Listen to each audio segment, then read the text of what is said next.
farsa elektorale 11 maj 2025 ka një nga kapitujt më të zi të saj votën e diasporës. Vota e diasporës e cila përbënte një arritje kushtetuese historike për Shqipërinë dhe shqiptarët, në kundërshtim flagrant me kodin zgjedhor, me parimet ndërkombëtare të zgjedhjeve të lira, në kundërshtim flagrant me kontratën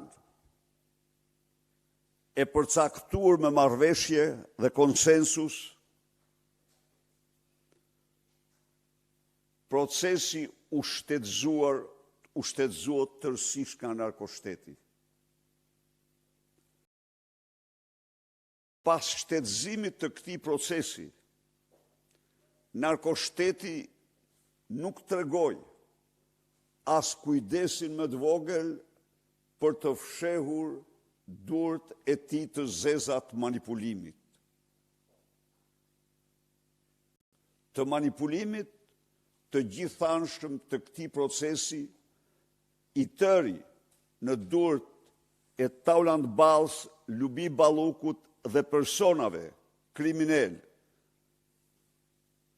elektoral, patronazhist, të ngarkuar në Greqi, në Itali dhe ndonjë vend tjetër, punojës ambasadas apo ish punojës ambasadash, për t'u marrë me manipulimin e gjerë të votës së diasporës, për ta shtruar atë në një krim madhor elektoral. Këtu do paraqesim sot provat e para, dëshmitë e para të këtij krimi, por garantoj qytetarët se ne disponojmë me qindra dhe mijëra prova për të gjitha aspektet kriminale, manipulimet e votës qytetarëve shqiptar, të cilat ne do t'i bëjmë publike çdo ditë. Asnjëri të mos mendoj se akuzat tona nuk kanë mbështetje në dokumenta dhe prova materiale të pakundërshtueshme. Sot ne fillojmë për t'u paraqit ju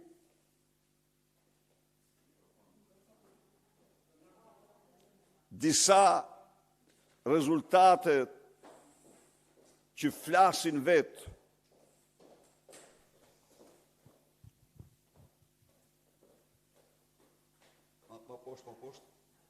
në firë. Si të shifni, Partia Demokratike dhe koalicioni në këtë kuti merr 21 vota kundër 341 votave të Partisë Socialiste. Pra 15 herë diferenca. Por nuk është kjo arsyeja, tjetrën, dyshi. Përsëri këtu. Partia Demokratike merr fiks 21 vota. Kundrejt 206 votave të Partisë Socialiste me koalicionin Partia Demokratike. 21 tek e para, 21 tek e dyta. 26 vota. Vazhdojmë. E treta.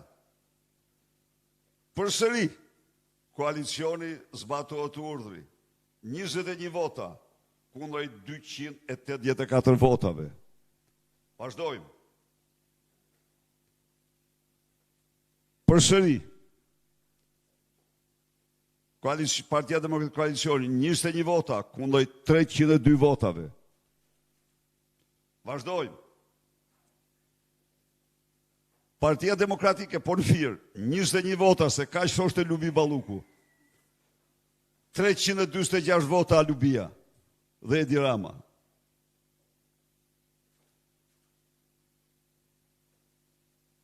Këto janë tjetra, vazhdoj me tjetra. Vlora. Ja, këtu kanë qenë me dorë shurë këtu. 26 vota Partia Demokratike, kundër 210 votave Partia Socialiste. Vazhdojmë. 26 vota Partia Demokratike dhe Alianca. 226 vota Lubi Balluku.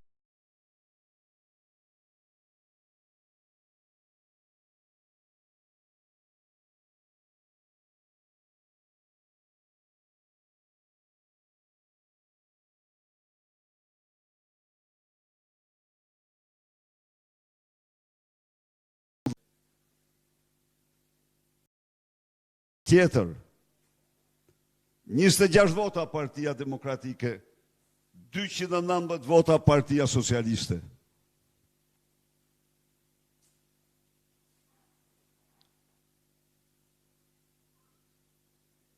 Njëzet vota Partia Demokratike, 20 vota Partia Demokratike, 40 vota Partia Socialiste. Vazhdojmë. 20 vota Partia Demokratike, 252 vota, 53 vota Partia Socialiste. Vazhdojmë. 20 vota Partia Demokratike dhe koalicioni, 175 vota Partia Socialiste. Vazhdojmë. 20 vota Partia Demokratike, 214 vota Partia Socialiste. Pra, këto janë vetëm një pjesë. Çdo ditë ne do u paraqesim shqiptarëve me betimin solem se kur këto zgjedhje nuk do pranohen. Me besim në plot se sot ka shqiptar të dëshpëruar, sot ka shqiptar të zemruar, sot ka shqiptar të zhgënjur, por sot përsëri ka 10 mijëra shqiptar të gatshëm të luftojnë për votën e lirë. Dhe kjo luftë do fillojë. Kjo të mos kujtoj kushkur se një kriminal si Edi Rama, një kryehajdut i këtij kombi si Edi Rama, një kryebandit i këtij kombi si Edi Rama, do mund të imponojë këto rezultate njerëzve të lirë të Shqipërisë, atyre që i besojnë lirisë. Dhe këto janë vetëm fillimi. Edhe njëru them shqiptarëve, durim se ne kemi dokumentat.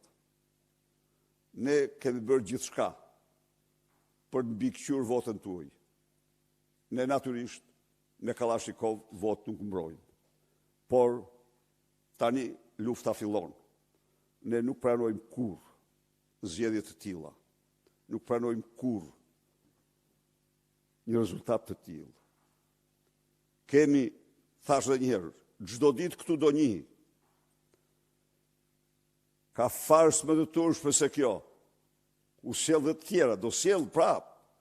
Shqiptarë do mësojnë, diaspora do mësojnë, se çfarë kanë bërë. Horrat e narkoshtetit, me votën e tyre, me votimin e tyre. Dhe natyrisht duhet krijohet një front i përbashkët në Shqipëri dhe diasporë. Ky regjim duhet luftohet në çdo skaj të këtij vendi dhe në çdo skaj të botës. Ky regjim po shtron shqiptarët si një pushtues i egër. Ata që mendojnë se mund të u imponojnë një farsë të tillë shqiptarëve gabohen rënd. Jo. Ne jemi këtu për ta dokumentuar atë, por ne do qëndrojmë me çdo shpinë për të vërtetën dhe mbrojtjen e saj. Zoti Berisha, Daniela Maloku, Report TV. Si e lexon Sali Berisha reagimin e ambasadës së Shteteve të Bashkuara për zgjedhjet e 11 majit ditën e djeshme, kur tha se përgëzon zgjedhjet, procesin e zgjedhjeve parlamentare, si dhe do të vazhdoj bashkëpunimin me Shqipërinë? Ajo nuk ishte ashtu si tha. Citoje pak siç u tha dhe pastaj të bëj koment. Ja sa ta gjej një sekond. Po. Përgëzoj popullin shqiptar. Përgëzoj Tjetër. për zgjedhjet parlamentare. Popullin shqiptar. Tani, çfarë sugjerimi kam unë këtu për ju? Merr lexoni të gjithë deklaratat e mëparshme të asaj ambasade për zgjedhjet, për ta kuptuar më mirë se cili ishte thelbi i deklaratës. Se cili ishte thelbi i deklaratës.